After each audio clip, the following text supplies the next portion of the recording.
Got a chi-square goodness of fit here. I'm using this problem from this book.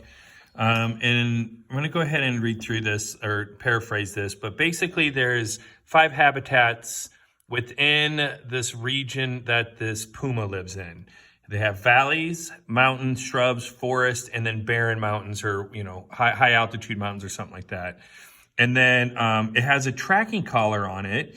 And then it takes snaps at where the puma is located within the area. So it takes a location and then it says, okay, right now the puma is in the shrubs, or right now the puma is in a barren mountaintop, etc.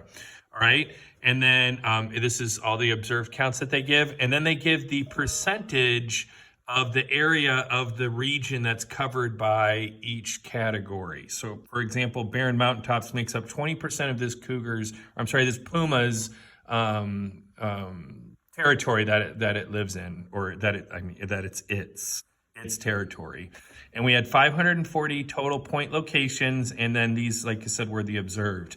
Now on this one, notice these percentages are not the same. If you already watched the donut chi-square goodness of fit, we wanted to see if there was a difference, so we assumed there was no difference, and it was each of the 4 donut flavors had 1/4 of the total donuts.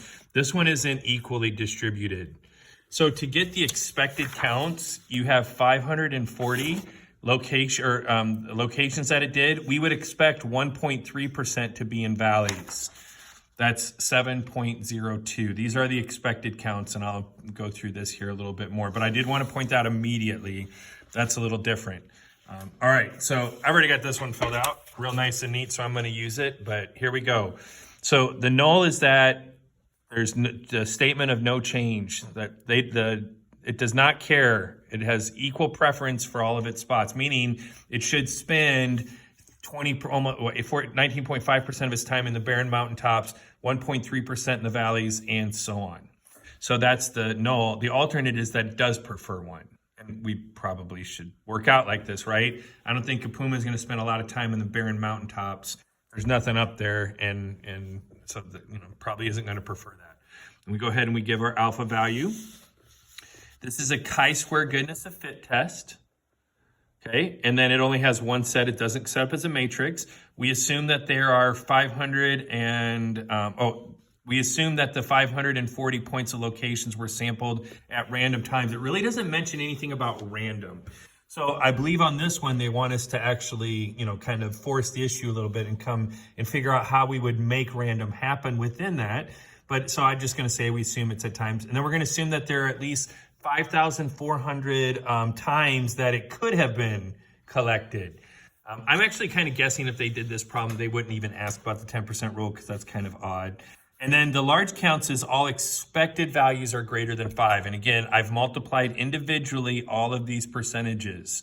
So 19.9, the barren mountaintops should be 105.3 of the 540 location points. Because that's 19.5% of 540. All right, then we type that into the calculator, and I'm going to type that in here in just a second, but I'm going to show you the answers here.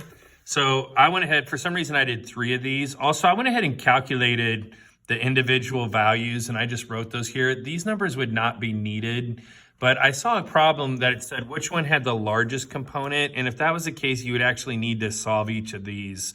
But the largest component is the shrubs. It has a huge gap in the difference that it's supposed to be and a small expected value. That would be how you would be able to tell. But it makes up 300, which 388 for chi-squared is well more than enough to reject the null hypothesis. But this one's like almost 900, but almost 400 of it is just this one piece component right here. All right, so in our calculator, what we would do is we would type in, I'm going to come back over here. So we're going to go stat, and I have not plugged these in already. This is from the donut problem, but we'll get rid of that. And we observed 38, 307, 54, etc. I don't think you need to play-by-play. And then in L2, we need to put that expected. So we wrote all those stupid numbers out, which seemed abnormally cruel to have to list those at the time, I'm sure. But we need all those numbers to plug it into the calculator anyway. So actually, yeah, this, like I said, this one's just a little bit different in that regards. So now I have my observed and expected counts, and then stat, tests, letter D, goodness of fit, hit enter, enter, enter, enter, except degrees of freedom is one less than number of categories. We had 5 categories, so the degrees of freedom is 4. You'll actually have to figure out degrees of freedom for goodness of fit test. All right, and then it gives us our chi-squared, which I already had. P-value is approximately 0, degrees of freedom is 4. Now look, here's the contribution, that 136.71. I wrote those up here. Okay, also if they ask for it on a goodness of fit, if you slide to the side, there's 388, that's the third one. There's the fourth one, 285, and then the last one, 65. That gives you the individual contributions of the pieces in order. So valleys was the first one, 136. Mountains was the next one, 18. That one was almost what we expected it to be, I guess, to a point. And so on. And you get each of those pieces separately, just in case they want that. All right. And then so we have our p-value, we got our degrees of freedom. And again, you need to show 2 steps. I went ahead and showed 3 for some random reason. I don't even know why I did that in this case, but that's fine. Observed minus the expected squared divided by expected. And don't forget the little squareds. That happens quite a bit. And then since our p-value is approximately 0, we reject the null. There is evidence that the puma has preferred habitats within its own territory.